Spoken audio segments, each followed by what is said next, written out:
Eu vou falar então agora, a partir de agora, eu vou começar o seminário por si só, né? Eu sou o professor Bruno, então, eu sou da Universidade Federal de São Carlos, campus de Araras. O título está aqui no primeiro slide. Eu atualmente estou fazendo um estágio de pós-doutorado na Manchester Metropolitan University. Eu estou com uma bolsa FAPESP, é um período um pouco curto por causa de liderança de projeto temático, não consegui estender muito, mas foi sendo bem frutífero com a supervisão do professor Craig Banks. Aqui temos para quem não curtiu, peço que tire a foto aqui, faça a leitura do QR Code das nossas páginas, aqui é do Facebook e do Instagram, tá? Das nossas mídias sociais, que eu julgo mídias sociais muito importantes para divulgação científica.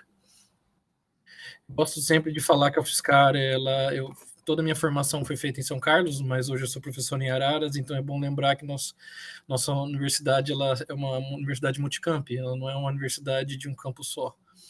Apesar do de São Carlos ser o mais importante que nós temos por ser o mais antigo. Então temos Araras, Sorocaba e Lagoa do Sino. O campus de Araras, ele é o campus que é o mais antigo fora de sede, a gente fez 30 anos ano passado, então quem queira saber um pouco mais da história do nosso campus, tem uma série de vídeos que o nosso diretor Ricardo Fujihara, ele colocou ele foi contratado pela diretoria, né, e eles fizeram com todo carinho uma série de vários vídeos dentro do YouTube, mostra a história do nosso campus, quem queira então assistir, fique convidado. E aí temos outros dois campos que são mais recentes, né, o de Sorocaba e Lagoa do Sino. A cidade de Araras, ela tem 135 mil habitantes, é basicamente agronegócio a cidade. Ela é uma cidade que tem no centro dela a fábrica da Nestlé, e nessa fábrica nossa, nós temos a fabricação do Nescau e do Nescafé. Eu falo nossa porque ele é muito, o ararense abraça a Nestlé abraça o ararense, ele é bem bacana. Quem for para Araras vai sentir um cheiro, quando estiver muito próximo do Nestlé ali no centro, vai sentir o cheiro de café e chocolate, um pouco mais aos redores da cidade a gente consegue sentir o cheiro de café. Então todos os anos em julho também nós temos a festa do café e chocolate, que é uma festa bem interessante, tem uns quitutes com esses dois produtos, e fica no centro ali na Praça Barão de Araras, então é bem tradicional do ararense. Reforçando então mais uma vez, falando das nossas mídias sociais, nós temos canal no YouTube, Facebook, Instagram. Para quem quiser seguir no Twitter, eu tenho feito agora uma boa divulgação também, mas o Twitter tá no meu nome, né? Bruno Seja Negites. Quem quiser seguir, pode nos seguir lá. E as outras páginas a gente também faz a manutenção com mídias sociais. Nosso site também, temos o lassinando.fiscar.br, que é um site tudo em inglês, com tudo atualizado ali, tem os off-prints dos artigos, então quem quiser pode nos acompanhar por todos esses materiais que a gente tem na internet. Falar um pouquinho, então, de produção de sensores hoje. Primeiro, eu gostaria de mostrar um mini review que nós publicamos junto com o grupo do professor Wendel e o professor Tiago Paixão, que é sobre diferentes formas de se fazer um sensor. Eu estou olhando do lado porque eu estou com duas telas, tá, gente? Eu não estou só olhando para vocês aqui. Eu peço desculpa que às vezes eu vou ficar olhando para o lado, mas é porque está fazendo aqui a passagem para mim, para eu poder enxergar aqui e poder falar para vocês com melhor qualidade, tá?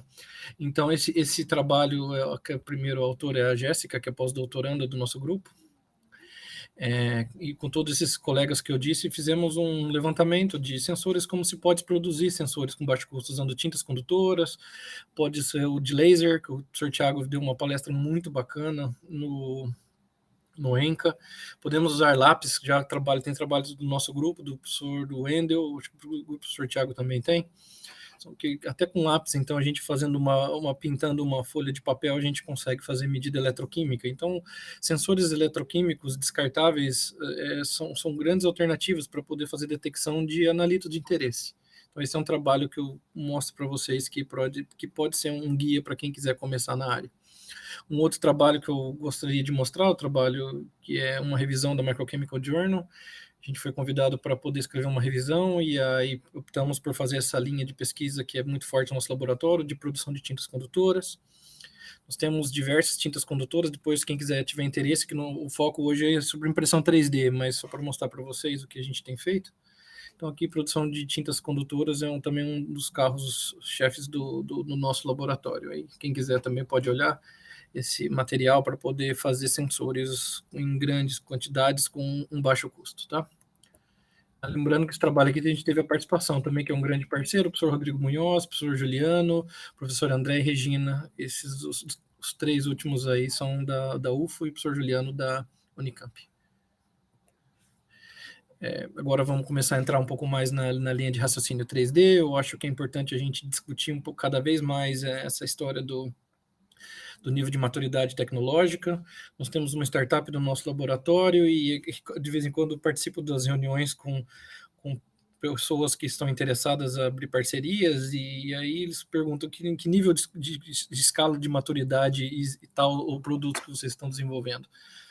Então, cada vez mais se faz necessário entender esse tipo de escala, né? Que ela sai do zero, saindo de modelos teóricos até chegar numa escala final de mercado. Então, é uma regra de 3, mais ou menos uma regra de 3 simples que existe para você sair de um produto de modelo teórico e mostrar também em que parte que está até chegar no comercial lá que a gente pode chegar e comprar no mercado, numa farmácia, um lugar que você deseja. É interessante mostrar também nesse slide que todos os modelos teóricos eles são tão importantes quanto os de mercado, porque se você, então, toda a parte teórica, toda de humanas, exatas e biológicas, tudo isso é uma grande cadeia que vai produzir algo que seja importante para a sociedade. Então, mas um laboratório só produz modelos teóricos, mas tem formação de recursos humanos, tem formação de pessoas, seres pensantes, que eles vão desenvolver produtos até chegar um dia que vai ser no mercado. Então, nada chega no mercado sem um grande emaranhado de pessoas para poder fazer com que isso aconteça.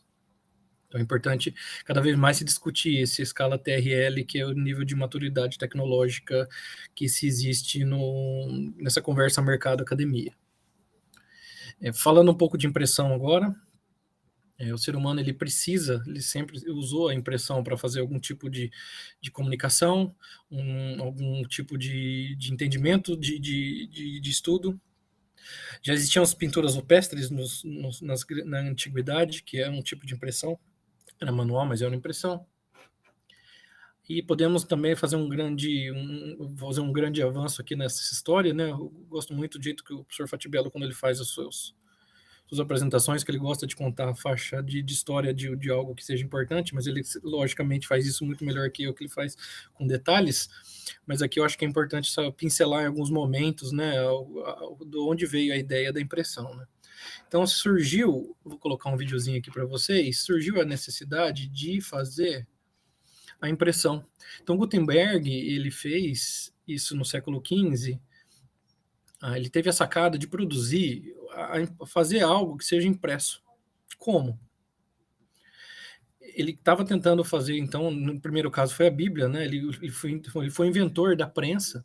Então ele pegava metais, ele vai mostrar, ele fazia os metais, as letras com os metais, ele colocava esses metais dentro de uma rede, de uma prensa, que você coloca isso num tinta de carbon black, então negro de fumo que a gente usa até hoje para fazer as tintas condutoras e não condutoras. Ele colocava esse molde e pressionava, por isso chama prensa, do printing também, vem daí, do press. Então vem daí que vem a impressão, né? E aí foi produzido o primeiro documento, que foi a Bíblia, que foi feito para a monarquia inglesa, e a partir disso nós temos então uma profissionalização da impressão, né? Vocês estão falando então de impressão, mas é uma impressão 2D, né? Como parecido com screen printed, que a gente chega naquela camiseta, que é parte do nosso laboratório, que a gente faz os sensores. Mas então aí a partir dessa ideia de impressão que se surgiu a impressão 3D. Aqui nós fizemos 3 saltos, né? Pinturas rupestres, a gente foi para o século XV, viu a impressão com Gutenberg, e depois nós chegamos então na impressão 3D, que é na década de 80. Essas 3 impressões, a impressão de ablação a laser, que está aqui na direita, a do meio, que é FDM, modelo de deposição por fusão, e a de estereolitografia, elas surgiram mais ou menos em paralelo, as 3, tá? Então, nós temos aqui, são 3 exemplos de formas de produzir a impressão 3D, são protótipos de produtos de laboratório, aqui são polímeros, do meio são polímeros que são feitos a partir do FDM, que a gente vai falar bastante no dia de hoje, que é a produção por modelo aditivo, e por modelo de ablação a laser. Você tem uma peça e você vai corroendo aqui, se eu não me engano, é Lamborghini que foi feito. não lembro qual que, depois para frente eu vou levar aí dentro do próprio vídeo, ele mostra qual a fábrica do carro que faz.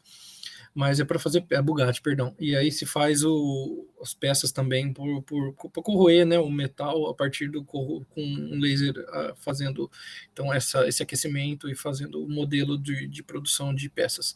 Aqui são 3 modelos, então, que são peças que são feitas então em 3 dimensões, que são feitas de maneira muito simples, dependendo do fim que você quer.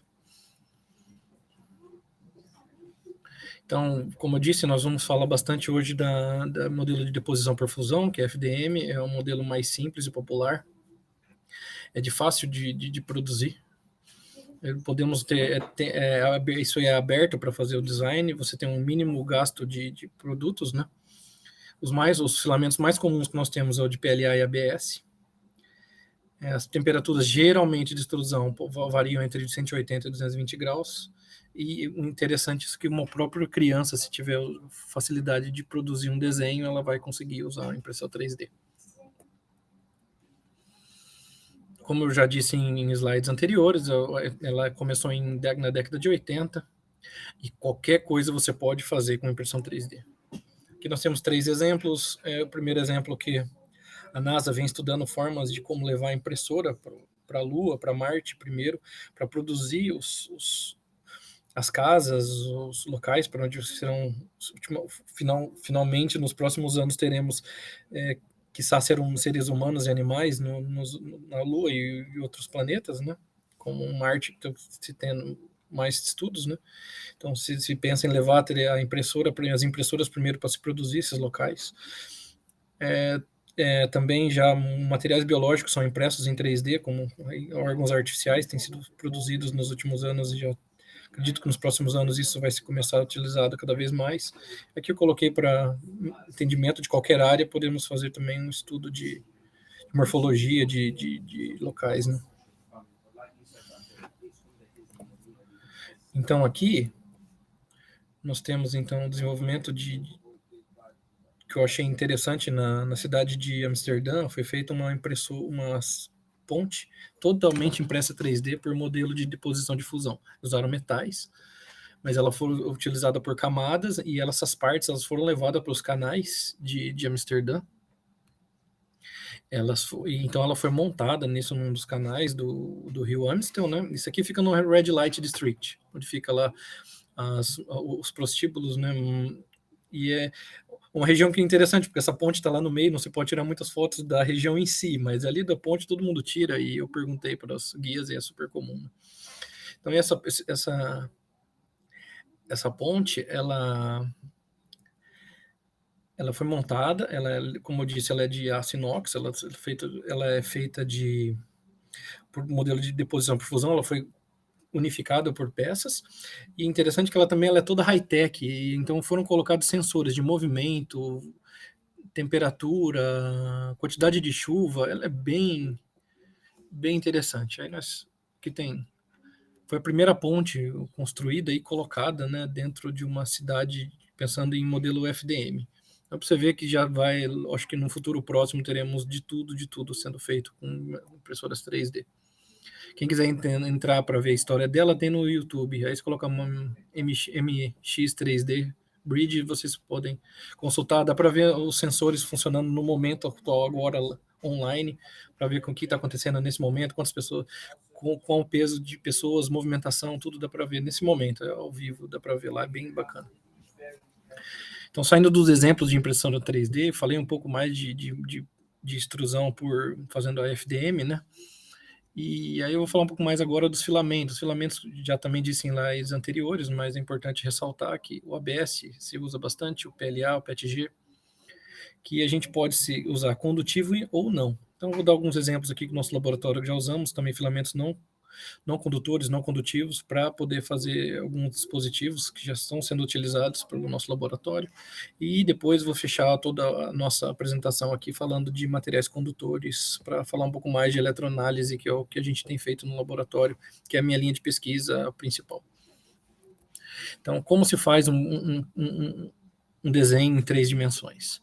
Então, como se faz? A gente vai lá, faz o desenho, pode ser num CAD, você vai importar o STL, você vai importar esse STL para software da impressora, a impressora, você vai posicionar isso, você vai configurar os parâmetros de impressão e vai começar esse desenho em 3D ele é fatiado, então fatias em 2D são impressas fatia a fatia para formar o material em 3 dimensões. Então nós temos aqui um exemplo, né, de impressão 3D, que é o que nós temos coloquei aí o desenho do Baby Yoda que os meninos fizeram para mim. Agradeço sempre o Luiz Ricardo, o Vinícius, o Daniel sempre fazem essas preparações para mim de desenhos e impressões. São os nossos alunos que gostam e usam mais essas impressoras. Então, nós mostrando que esse desenho então ele é fatiado, tem geralmente uma peça, né? Essa peça ela pode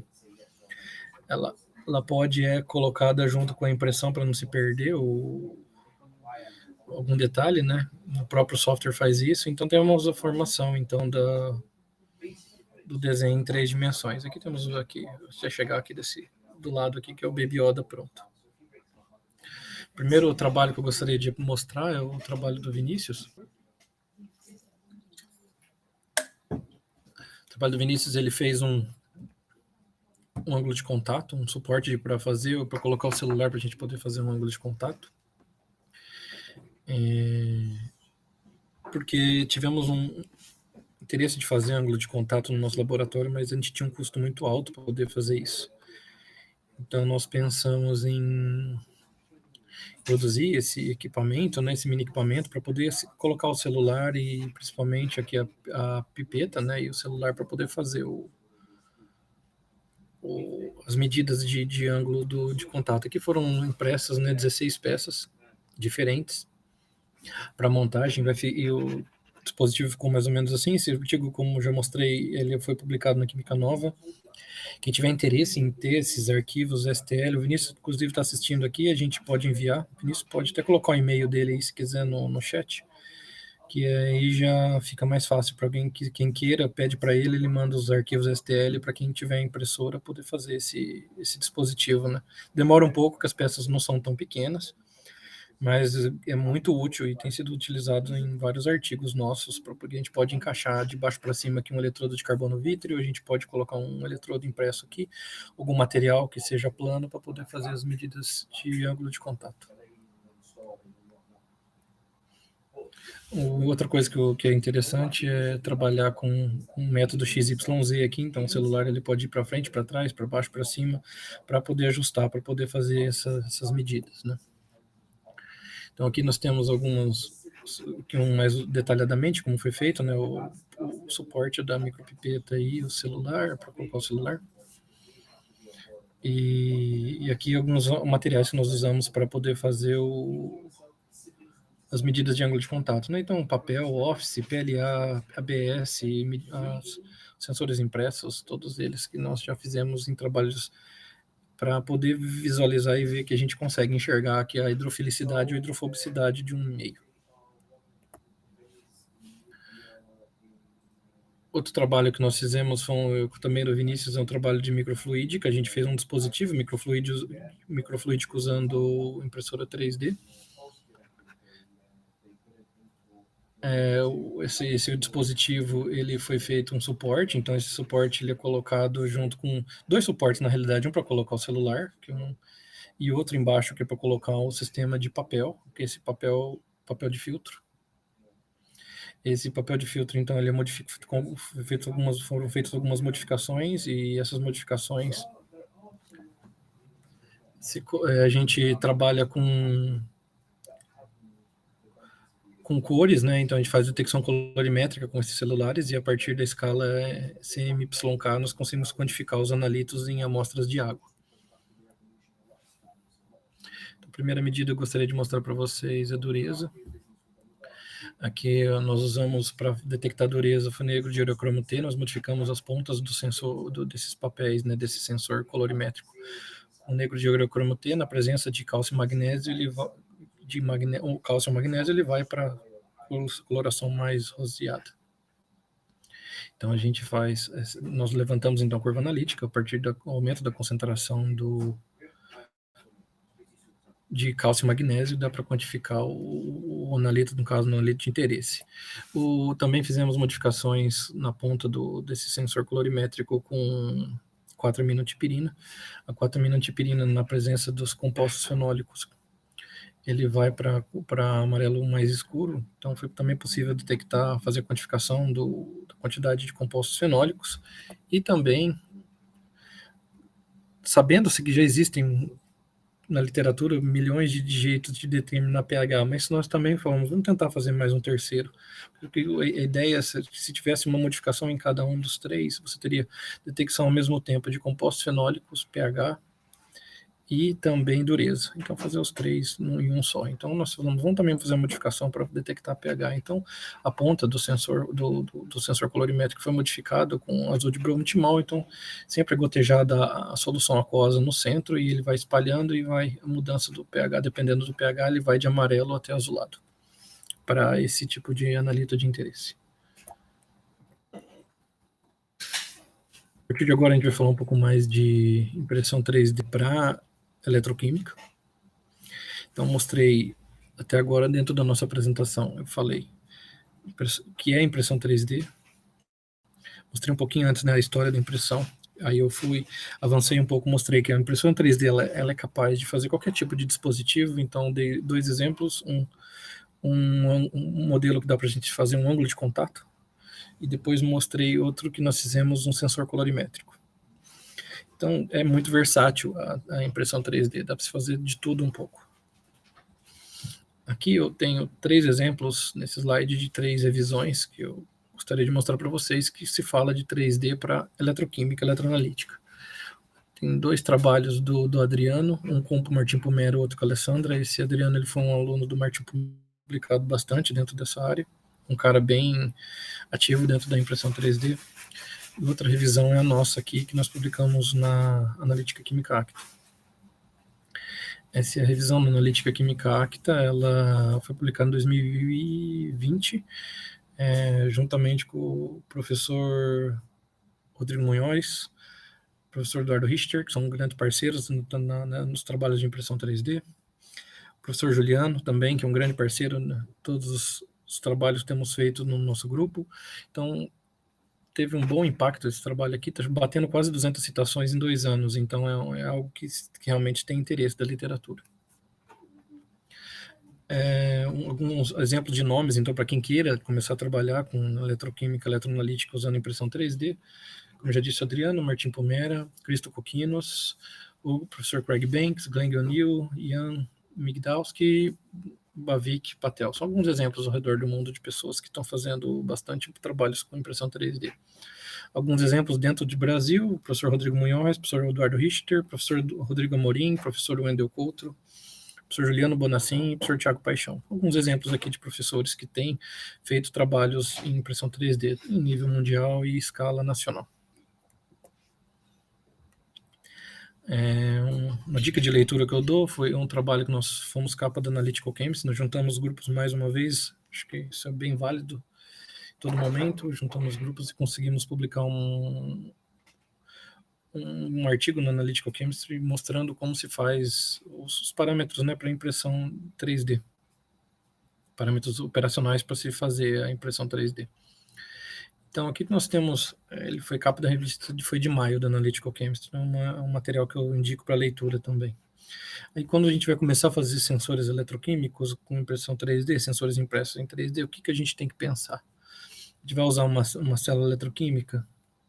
Que tipo de material que a gente vai usar? Qual o design desse eletrodo? Qual o tratamento que a gente tem que fazer? A gente vai ancorar a espécie? Que tipo de espécie que a gente vai ancorar? A gente vai usar quais tipos de parâmetros para melhorar essa impressão? Qual tipo de material? Eu vou usar carbon black, eu vou usar nanotubo de carbono, eu vou usar PLA, ABS, depende muito do que a gente vai querer, qual finalidade que a gente quer. Então, o que a gente tem que pensar? Precisa ou não? Muitas vezes a gente precisa de tratamento para poder fazer a medida eletroquímica. Então, vou mostrar o porquê nos próximos trabalhos aqui. Então, tem que se pensar um pouco no que se pode fazer. Então, dentro da parte de fazer um sensor impresso, nós temos que pensar no desenvolvimento da estrutura, qual design, tipo de software, geometria, parâmetros de impressão, que tipo de material, como eu já disse, de novo, vou falar da superfície, de tratamento de superfície, modificação ou não com nanomateriais ou materiais biológicos, e aqui tem uma série de trabalhos que já foram feitos. Então, podemos ver de células para fazer BIA, FIA, células tradicionais, parecidas com sensores impressos. Temos uma vasta aplicação de impressão 3D para esse tipo de coisa que nós temos feito. Então, eu acho que, caso vocês tenham interesse, falar assim, qualquer tipo de ideia que dá para se fazer com 3D, falar, mas essa ideia não é tão boa, talvez seja. Então, dá uma parada, pega na literatura, rascunha alguma coisa e tente usar a impressão 3D, que é algo muito versátil. O trabalho, esse aqui, eu gostaria, o primeiro trabalho de mostrar para fazer, para falar mais de tratamento, da Cristiane, inclusive o Cristiane está aqui no laboratório na minha frente aqui. Nós estamos em 3 aqui, né? Tem o Paulo, o Cristiane e eu, hoje no laboratório do professor Banks. Esse trabalho da Cristiane foi capa da revista Analyst, que nós fizemos então junto com o professor Juliano. A Cristiane é aluna do professor Juliano, de pós-doutorado. E nesse trabalho a gente fez algumas coisas bem importantes para tentar entender qual tratamento é mais efetivo numa superfície. Por que eu faço um tratamento de um sensor eletroquímico, principalmente em 3D? Porque nesse caso, por exemplo, nesse trabalho que nós usamos o Blackmagic, que é o grafeno com ácido polilático, PLA. A quantidade de ácido polilático que tem num sensor desse, num material desse, em um desses filamentos, ele é muito grande. Aí eu preciso tirar um pouco desse ácido polilático, expandir um pouco mais a presença, de deixar um pouco mais exposto o material condutor para poder fazer essa medida eletroquímica. Então, por isso que se geralmente faz tratamentos de superfície, químicos e eletroquímicos, para poder melhorar a resposta do eletrodo. Então, aqui tem só uma tabelinha para mostrar para vocês que já foram feitos vários tratamentos. E o que foi, por exemplo, um dos melhores resultados foi o tratamento químico e eletroquímico. Então, se faz um tratamento com voltametria, um tratamento com... O tratamento também com DMF, ele é muito utilizado, o tratamento com NaOH, ele é muito utilizado. Esse trabalho que a gente vê, o tratamento com NaOH e eletroquímico foi que apresentou um melhor resultado. Mas acho que é importante a gente entender que, dependendo do caso, tem que se fazer tratamentos diferentes. E isso que a gente tem percebido nos trabalhos que nós temos desenvolvido. Às vezes a gente precisa fazer um tratamento químico, às vezes um eletroquímico, às vezes os dois, às vezes tratamento químico com agentes diferentes. Então, tudo isso é importante se visualizar muitas às vezes também por causa da arquitetura que se usa.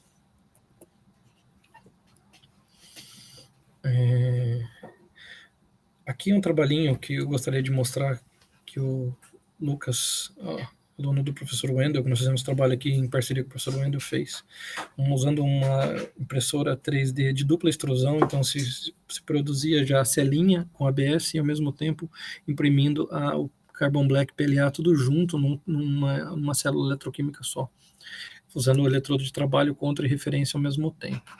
Então, publicamos esse ano na Sensor Actuators, é um trabalhinho que mostra que dá para se fazer a impressão da célula junto já com o material condutor e o material condutor, no caso, os 3 sensores, os 3 eletrodos, referência, trabalho e contra ao mesmo tempo. Que eu vou mostrar o vídeo, que eu acho que é muito mais fácil. Então, se aqui é produzido, então depois do desenho, né, aí tem o fatiamento e produção do sensor. Vocês vão ver que já é produzido a celinha, ao mesmo tempo o material condutor já colocado junto.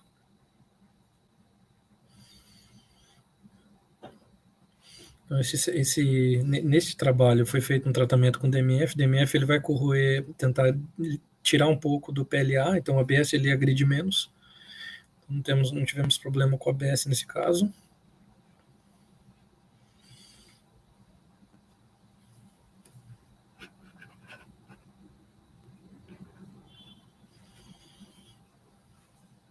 Se tira, se lava mais uma vez com etanol, depois ele lava com água.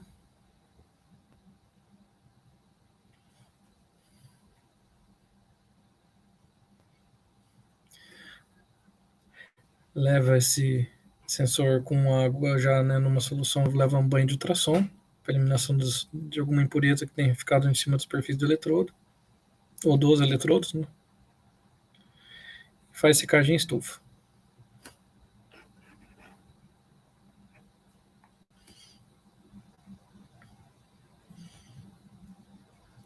Depois disso, ele fez um tratamento eletroquímico e aí foi aplicado ele para detecção de hormônios. Aí nesse trabalho a gente fez 2 detecções, uma na região de oxidação e uma de redução, estradiol e progesterona a gente detectou.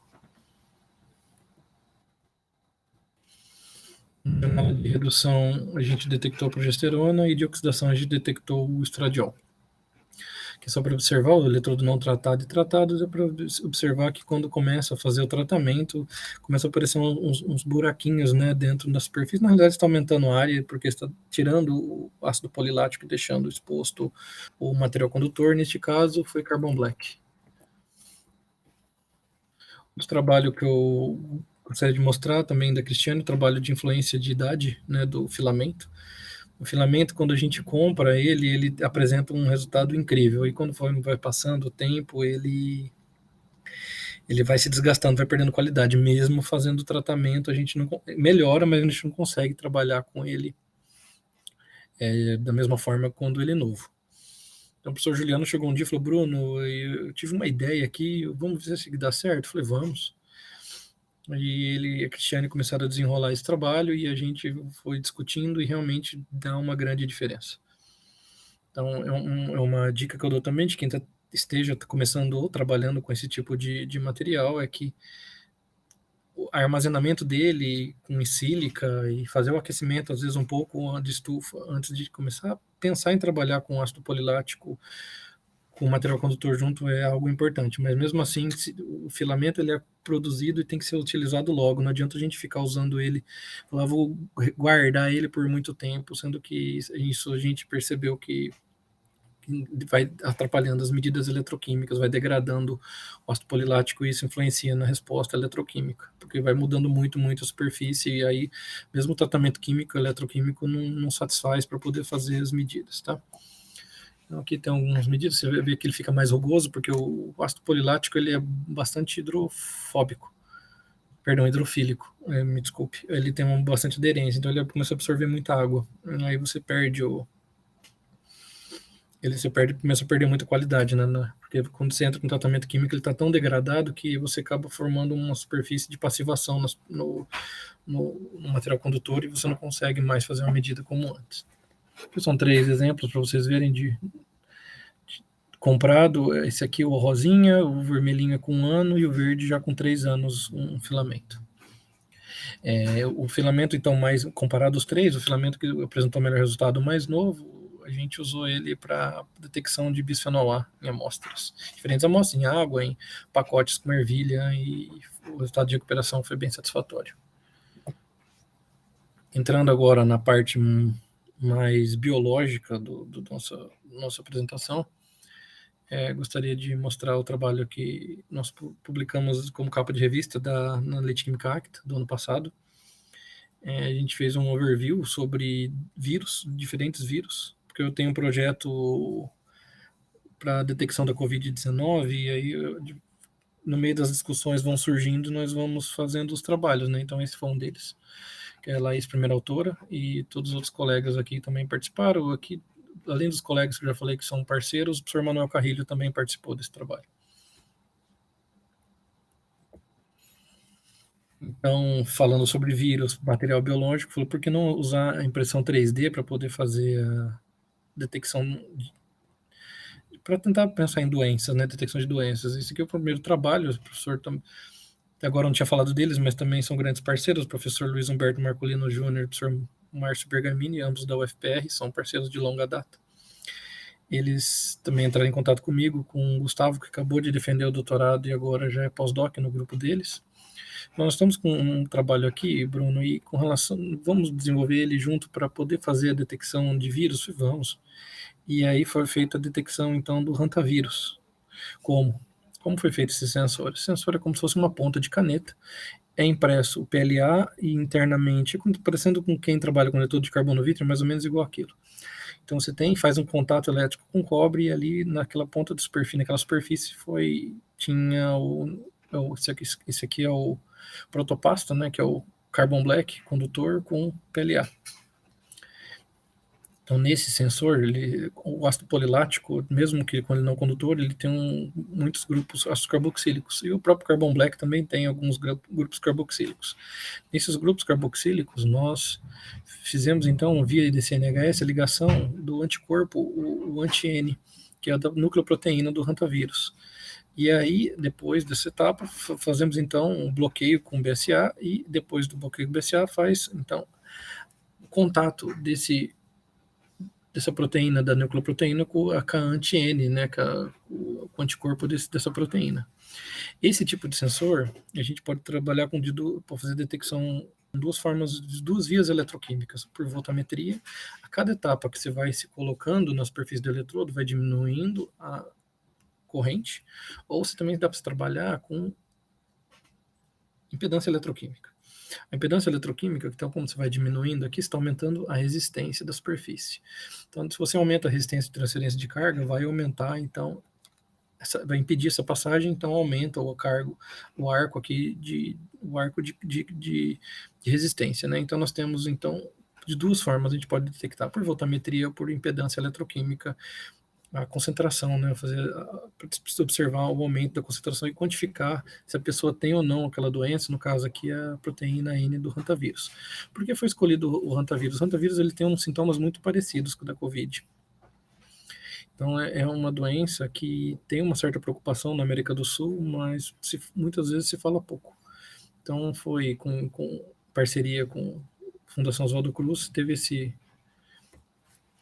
essa parceria para poder fazer o desenvolvimento do sensor aqui mostrado.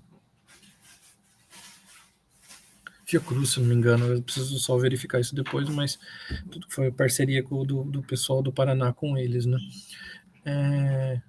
Aqui nós temos para a verificação, né? Isso aqui é a medida de microscopia do carbon black sozinho, esse aqui é o carbon black com material não condutor, né, com PLA.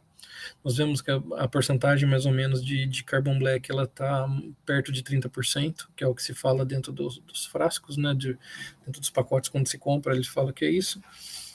Importante aqui observar que o protopasto ele tem, né, os grupos carboxílicos para fazer a ligação direta via DCNHS que foi proposto nesse trabalho. Aqui é a curva analítica, que mostra, né, então o aumento da concentração da proteína N vai caindo aqui a voltametria e se faz então uma curva de calibração.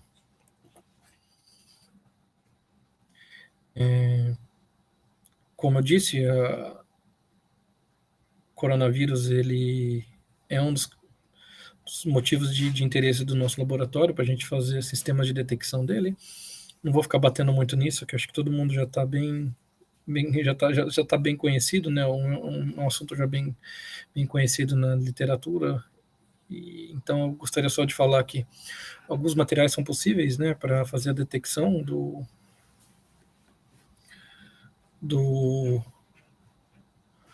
coronavírus.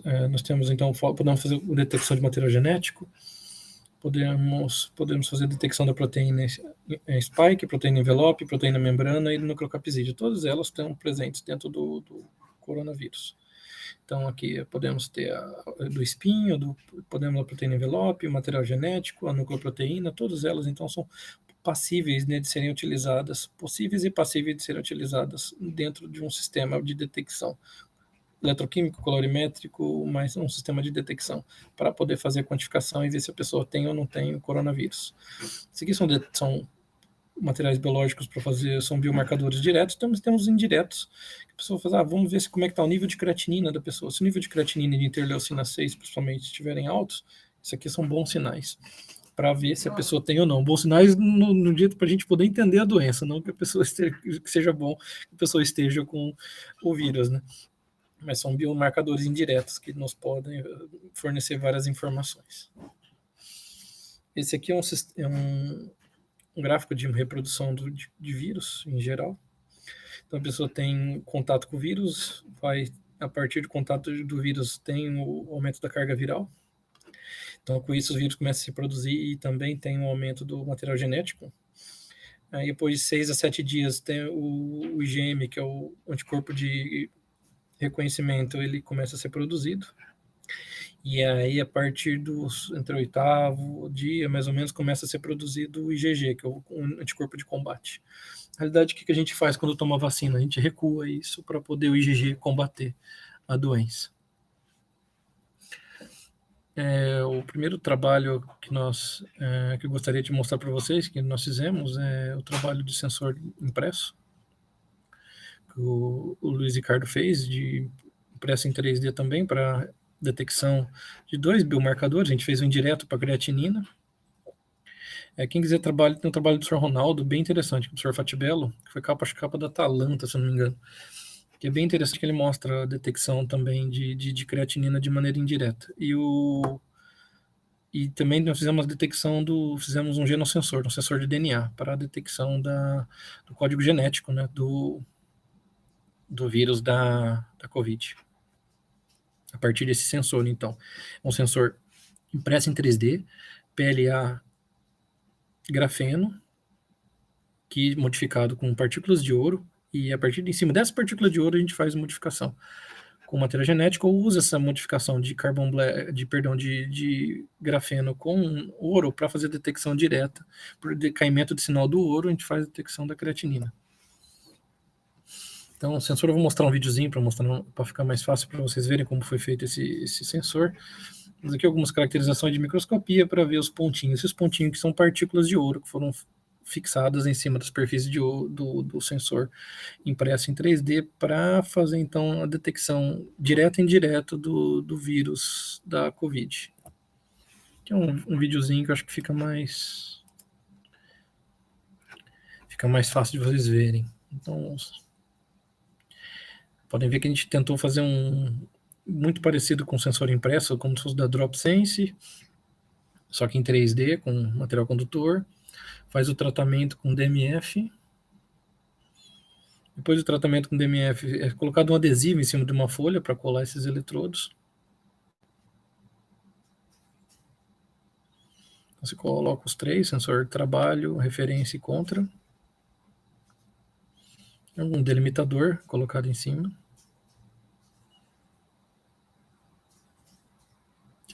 Ele se deixa um pouco mais espaçado para você chegar direto e colocar o jacarezinho do potenciostato.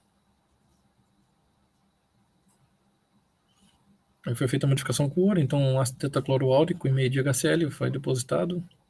Dá para ver que a superfície ela fica douradinha, né, olho nu. Depois nas caracterizações que eu já mostrei, dá para ver as partículas de ouro.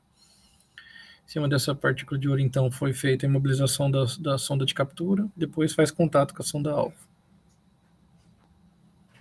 para ter essa habilitação, e a gente vai fazendo acompanhamento.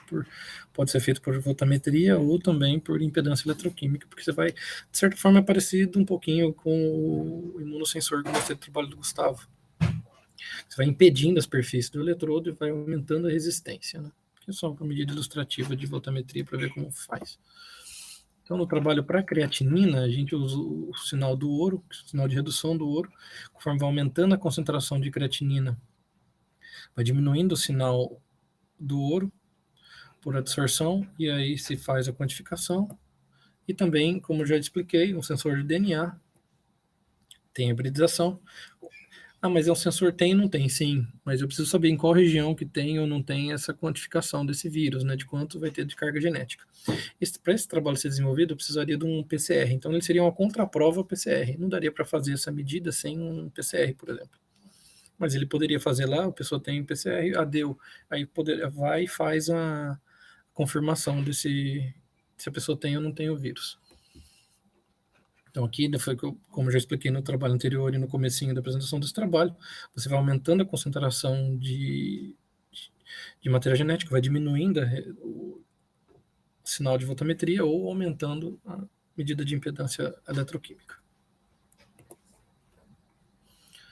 Um outro trabalho, agora entrando mais na fase final da nossa apresentação, gostaria de mostrar que esses filamentos que eu já falei, por exemplo, o Black Magic, que é um filamento grafeno PLA ou protopasta, que é um filamento carbon black PLA, são materiais importados, então tem um custo não muito legal. Então, o que nós pensamos no nosso grupo? Por que não produzir o nosso próprio filamento? Por que não podemos fazer nossos próprios materiais condutores? Então, vamos fazer nossos próprios materiais condutores. Vamos. Aí esse é o trabalho da Jéssica, um dos trabalhos que a Jéssica vem desenvolvendo no pós-doutoranda do nosso laboratório. Ela veio do grupo do professor Rodrigo e do professor Eduardo e começou a desenvolver alguns trabalhos conosco. E esse aqui foi um trabalho que eu achei que ficou bem completo, porque a gente sai do nada e chega num filamento nacional condutor aqui. E outra parte importante, que esse filamento aqui é um filamento condutor de grafite, custo baixo, junto com PLA. E esse sensor, ele com apenas um lixamento, um tratamento físico, por isso que a gente trata, ele está com ready to use, com um mínimo de tratamento a gente já consegue fazer medida eletroquímica. Contra desse filamento, ele vai ficar bem quebradiço. O grafite ele deixa o material um pouco mais quebradiço, mas dá para fazer impressão de maneira bem tranquila, né? Então a gente faz uma mistura, vou mostrar num vídeo como foi feito esse filamento condutor, mas ao final desse filamento condutor a gente tem uma superfície de grafite com PLA. O PLA tem agrupamentos carboxílicos, então a gente usou de novo fazer o agrupamento desse NHS, a gente faz as ligações diretas. E aí a gente faz então um biosensor, que no caso é um imunossensor que é a proteína spike, faz a ligação, então aqui é o anticorpo da proteína spike, o anti-spike, faz o bloqueio dos sítios não específicos com o BSA, e aí faz o contato com a proteína spike do vírus da Covid. Então, a sacada é a mesma, um sistema label-free, não tem marcação. Uma outra coisa que eu não disse até agora, mas todos esses trabalhos, quando a gente mostra o sinal eletroquímico, que ele é feito com uma sonda redox. Tá? Então, o trabalho do Gustavo é feito com uma sonda redox, o trabalho do Ricardo é feito com uma sonda redox, esse trabalho da Jéssica foi feito com uma sonda redox. O trabalho da creatinina não usou uma sonda redox, usou ouro, mas a medida eletroquímica para fazer um biosensor é necessário fazer a medida com uma sonda redox, tá? Isso é importante de se dizer e eu não tinha dito até agora. Então, a partir dessa sonda redox, você observa o decaimento do sinal.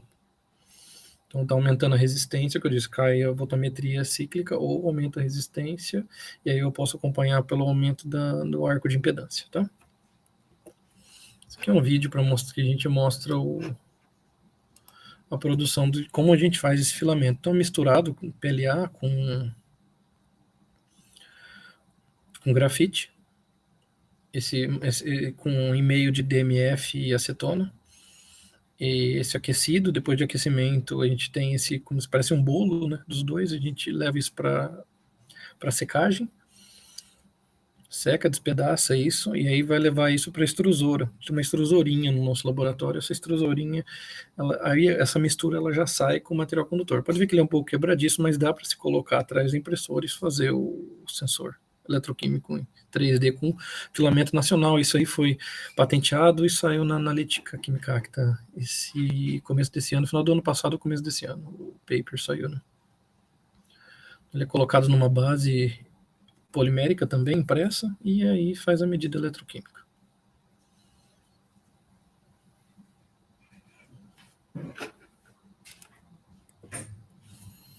Aqui algumas caracterizações, a gente consegue observar a partir do TG-DSC a quantidade de material condutor, por diferença, né, de características dos materiais condutores. Várias caracterizações, aqui a gente observa as folhinhas de grafite, né, no meio do PLA, e é isso aqui que faz a condução e que podemos produzir os sensores impressos em 3D. Essas medidas eletroquímicas, depois do bloqueio de BSA, são colocadas sucessivas concentrações de proteína spike, e conforme vai aumentando a proteína spike, vai prejudicando a superfície, vai aumentando a resistência da superfície, vai diminuindo o sinal eletroquímico, e aí se faz a quantificação do vírus da Covid-19. Vindo nessa mesma linha, vou mostrar agora 2 trabalhos também de produção de filamentos. Esse aqui saiu mês passado, com o trabalho da Jéssica, agora a gente fez a mesma ideia de fazer o filamento condutor nosso, mas usando Carbon Black. O Carbon Black ele vai dar um filamento um pouco mais flexível e ele é mais fácil de se produzir, mas ele vai ser necessário fazer o tratamento químico-eletroquímico. Então, esse trabalho da Jéssica também, do Luiz Ricardo, a gente produziu o filamento condutor, é Carbon Black, é PLA, tem que se fazer tratamento, repetindo isso porque é importante falar, tem que se fazer o tratamento químico-eletroquímico. Mas depois de fazer o tratamento químico-eletroquímico, você melhora muito a superfície, você tem uma superfície, olha, que dá uma resposta excelente com esse Carbon Black. Quanto de Carbon Black você usa, Bruno? Perto entre 25% e 30% de Carbon Black, ele vai dar um filamento condutor, comparado na massa com o PLA, ele vai dar um filamento flexível de bem interessante para se trabalhar. Aí nós fizemos, né, a Jéssica e o Luiz Ricardo fizeram medidas em diferentes analitos, inclusive fizeram modificação desse filamento com azul da Prússia para fazer detecção de peróxido de hidrogênio. Então, para ver que ele é bem versátil, né? Nós escolhemos analitos, né? Foi hidroquinona, catecol, e todos eles numa janela de redução numa de oxidação, e também essa modificação com o azul da Prússia para poder fazer a detecção do peróxido de hidrogênio para mostrar a versatilidade desses filamentos, né? Esse último já foi desenvolvido aqui. Eu ia até mostrar um trabalhinho que eu estou terminando de desenvolver, mas é que precisa de mais uns 2, 3 dias para poder fechar realmente ele. Então eu não consegui colocar na apresentação, mas eu queria mostrar o que nós temos feito aqui, né? Esse aqui é um trabalho que foi desenvolvido pela Ive e a Cristiane também ajudou, que é um filamento condutor usando o PLA de cápsulas de café. Então foi usado o PLA de cápsulas de café juntamente com Carbon Black. A gente faz essa mistura e a partir dessa mistura é produzido um filamento condutor. Esse filamento condutor ele é de custo quase zero, né? Porque você usa já cápsulas já usadas. Você pega essas cápsulas usadas, recorta, põe, faz a extrusão e temos um filamento condutor baixo, quase nada de custo e super interessante para se usar, né? E o mais interessante aqui é que Cristiane e Caive fizeram detecção de cafeína, né, para fazer essa brincadeirinha, né? Lá atrás a Cristiane fez a brincadeirinha do tempo do polímero, né, ela acabou usando bisfenol, que é um disruptor endócrino, né? E aqui também foi feita essa brincadeirinha, né, de produzir um filamento com cápsulas, e além foi dois filamentos, na realidade, né, o filamento condutor, que é com Carbon Black, e também o não condutor, também é feito com essas cápsulas, tá? Esse aqui é a foto da célula eletroquímica que nós produzimos. E esse trabalho está submetido nas revistas da ACS, estamos esperando a resposta. Conclusões. Temos demanda para testes rápidos de baixo custo nos próximos anos, e isso vai ser cada vez maior depois da Covid, então. A criação de novos designs e arquiteturas são importantíssimas para a gente poder aplicar esses sensores eletroquímicos nas mais diversas áreas. A criação de novos materiais e dispositivos ela é muito importante. A química de materiais cada vez mais vai ganhando espaço dentro das áreas de química. Os tratamentos, às vezes, eles são muito necessários para esses tipos de sensores, porque a quantidade de polímero ainda é muito alta, necessária para poder manter o design, né, do filamento para ser colocado na impressora. E cada vez mais se estudar os parâmetros de impressão, isso é importante. Tempo de impressão, temperatura de impressão, preenchimento de camada, tudo isso eu não falei na apresentação, mas são tópicos importantes a serem discutidos. Alguns colegas, né, os colaboradores, nosso time aqui, quase 20 alunos, sem eles nós não conseguimos fazer tudo isso que eu mostrei aqui. Colaboradores aqui do Brasil e fora do Brasil, que sem eles também não consigo desenvolver esses trabalhos, tá? Então gostaria de agradecer a todos eles. Gostaria de agradecer então a BR Jack e a Nova Analítica possibilidade de falar um pouco com vocês nessa sexta-feira agradável. A CCA, que é o centro que eu estou, já faz para 7 anos, já como professor da UFSCar. Fui aluno da UFSCar e hoje sou professor, isso é uma coisa bem interessante, mas hoje eu sou professor do Centro de Ciências Agrárias, né? É os 2 programas que eu estou credenciado, e a CAPES, FAPESP, CNPq, com